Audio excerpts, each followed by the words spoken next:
In this video, I will show you how to fix cannot install Truecaller app from Google Play Store. So for this, first of all, ensure that you're connected to a properly working Wi-Fi connection, or you could try switching between mobile data and Wi-Fi connection. Then the next thing that you can do is simply click and hold on to the Play Store icon, click on more features, then go to app info. From here, click on force stop, then confirm it. Then go to storage uses. Here you will see clear cache written in bright red. Click on it. After that, you can simply go back and try to restart Play Store. From here, click on this profile icon in the top right corner.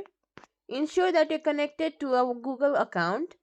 Scroll down below, click on Manage App and Device. From here, check if the Google Play's storage is available or not. If it is full, then you can simply try switching into any other account and then trying to download it from there.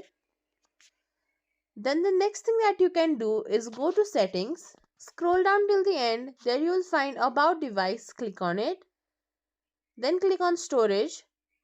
Make sure that there is enough storage available on your device to download any app. After that, make sure there is no VPN or proxy turned on. If there is, then simply turn them off. After that, you can simply try restart your device. Press and hold on to your power button. Then turn the slider upwards. Let your device restart, and after that, try to download it again. If you think this video is helpful, please like, share, subscribe to our channel, and thank you for watching.